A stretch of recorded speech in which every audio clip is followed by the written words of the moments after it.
Good morning বন্ধুরা, চলে এসেছি আবার নতুন একটি ব্লগ নিয়ে তোমাদের সাথে। স্কুলে আজকে পৌঁছে দেখি বাচ্চারা পুরো রেডি রাখির জন্য, কারণ আমাদের স্কুলে এবার যেহেতু শনিবার ছুটি আছে, তাই আমরা প্ল্যান করেছিলাম যে শুক্রবার দিনই আমরা রাখি বন্ধন উৎসব পালন করব। এবং সেই জন্য বাচ্চারা অনেক দিন থেকে রাখি বানাচ্ছিল কাগজ কেটে, এবং ওদের এই খুদে খুদে হাতে ওরা এত সুন্দর কাজ করেছে তোমাদের কি বলবো, এবং তার কিছু ঝলক তো তোমাদের দেখালামই। এবং আমাদের প্ল্যান ছিল বাচ্চাদের আমরা রাখি পরাবো এবং ওরা আমাদের যে নিজেদের হাতে বানানো রাখি সেগুলো পরাবে। এবং সেই হিসাবেই 3-4 বাচ্চারা সুন্দর সুন্দর করে রাখি বানিয়েছে, সেগুলো ঝলক তো তোমাদের দেখালাম। এবং বাচ্চাদের জন্য কিছু সামান্য চকলেটের আয়োজন করা হয়েছিল, কারণ চকলেট বাচ্চাদের আগা করেই পছন্দের। এবং আমরা শিক্ষকরাও খুব আনন্দ করেছি এই রাখি উৎসবের দিন।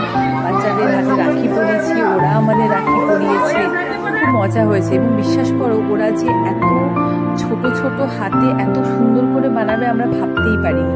কার সত্যি কি প্রতিভা আছে জানা যায় না। তো যাই হোক, রাখি উৎসবটা খুব ভালোভাবে পালন হলো। এবং রাখি পালন করে আমরা শিক্ষক শিক্ষিকারাও নিজেদের সবার মধ্যে রাখি পরিয়ে কিছু ফটো তুলে নিলাম। এবং দেন বাচ্চারা এসে আমাদের আবার ওরা খাওয়া দাওয়া করে আরও কিছু বাচ্চা এসে আমাদের রাখি পরালো। এবং এই যে ছোট্ট পিচ্ছি বাচ্চাটাকে দেখছো না, এও হলো আমার সাথে ফটো তোলার জন্য পাগল। আসার পর থেকে বলছে, ম্যাম তোমার সাথে ফটো তুলবো, তোমার সাথে ফটো তুলবো। তাই ওরা আসলো কমন রুমে। দেন আমরা যখন রাখি পড়ছিলাম তখন ওদের সাথেও 2-4টা ফটো তুলে নিলাম, এবং বাচ্চাদের সাথেও কিছু ফটো তুলে টিচাররা সবাই মিলে ফটো তুলে দেন আমরা বেরিয়ে পড়লাম খাওয়ার উদ্দেশ্যে। অ্যাকচুয়ালি অনেকদিন থেকে প্ল্যান হচ্ছিল যে আমরা সবাই মিলে একদিন ব্রেকফাস্টে যাব। এসএফ রোডে একটা নতুন দোকান খুলেছে সাগার্সের টিফিন বলে, তো আমরা অনেকদিন থেকে প্ল্যান করছিলাম কিন্তু হচ্ছিল না।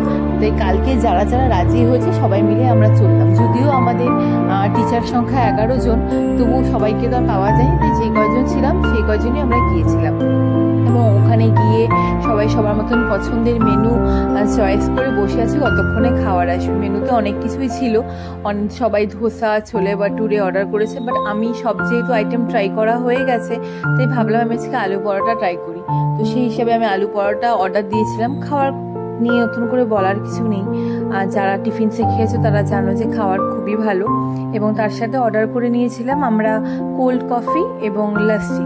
তো দিন খাওয়া দাওয়া করে কিছু ফটো তুলে আর দেরি না করে আমরা পৌঁছে গেছিলাম বাড়িতে। আমি পৌঁছে গেছিলাম বাড়িতে, তার কারণ একটাই, বিকজ ধীমান বাড়িতে ছিল, ওদের স্কুল ফ্রাইডে ছুটি ছিল, এবং ওর জন্য ব্রেকফাস্ট হিসাবে আমি একটু আলু পরোটা নিয়ে এসেছিলাম ওখান থেকে। আসলে আমি বাইরে খাচ্ছি, ও ঘরে, তাই জন্য মনটা খারাপ করছে, তাই ওর জন্যও নিয়ে এসেছিলাম। আর সেদিন আবার বৃষ্টির জন্য আমাদের এখানে পুজো হিসাবে কারেন্টের একটা কাজ চলছে, তাই আমাদের পুরো এলাকাটায় পাওয়ার অফ ছিল সকাল 10টা থেকে বিকেল 5টা অবধি। তাই ধীমানকে বললাম যে যেহেতু বিকেলবেলায় প্রতিদিন বৃষ্টি আসে এবং ওয়েদারও খুব খারাপ, তাই চলো এখনই আমরা মার্কেটে যাই। মার্কেট যাওয়ার উদ্দেশ্য হলো ধীমানদের স্কুলে যারা লেডি টিচার আছে ওরা হলো ধীমানদের রাখি পরায় প্রতি বছরই, এবং সেই হিসাবে ওরা গিফট দেওয়ার প্ল্যান করছে। এবং এই বছর গিফট হিসাবে ওরা ভেবেছে সবাইকে 3-fold ছাতা দেবে। এবং সেই ছাতা দেখতে এসে আমরা আটকে পড়লাম বৃষ্টিতে, কারণ প্রচন্ড বৃষ্টি শুরু হয়ে গেল। তো যাই হোক, আর এই যে এখন যে ব্লগটা দেখতে পাচ্ছ এটা হলো শনিবারের ব্লগ। আমি দুটো ব্লগকে একসাথে করে দিয়েছি, কারণ সময়ের অভাবে সত্যি কথা বলতে এখন এডিট করার সময়টা খুব কম পাচ্ছি, বিকজ সামনেই এক্সাম আছে। তো আমি সকালে উঠে সমস্ত পুজোর আয়োজন করে নিয়ে ঠাকুরকে রাখি দিয়ে দিলাম। প্রতি বছরই আমার প্রথম রাখিটা বজরংবলির জন্য যায়, এবং বিয়ের পর থেকে গোপুসোনার জন্য রাখি কেনা হয়। কিন্তু এবছর যেহেতু আমরা বাড়ি যেতে পারিনি, তাই গোপুসোনার রাখিটা আমি ঠাকুরের কাছেই রেখে দিলাম। এবং এই ছিল আমার আজকে পুজোর ছোট্ট হয়ে গেছে। সকাল থেকে সত্যি কথা বলতে সময় পাইনি, জানো তো। ধীমান স্কুলে গেল, ও টিফিন করে দেওয়া, দেন আজকে তো আমার স্কুল ছুটি আছে, তাই আমি টিফিন করে দিয়েছি। ন্যাচারালি তো মাই টিফিন করে দেয়, তো টিফিন করে দেওয়া। দেন আমি আবার গেলাম ঠাকুরের জন্য ফল মিষ্টি নিয়ে আসতে, ফুল সব আনতে দেরি হয়ে গেল। এসে রুটি করে সকালে খাবার দিয়ে দিতে অনেকটাই লেট হয়ে গেছে, কিছু করার নেই। সব কিছু করে সময় অনুযায়ী বাড়িতে চলে আসলাম, এবং এসে দেখি মারও প্রায় পুজো কমপ্লিট।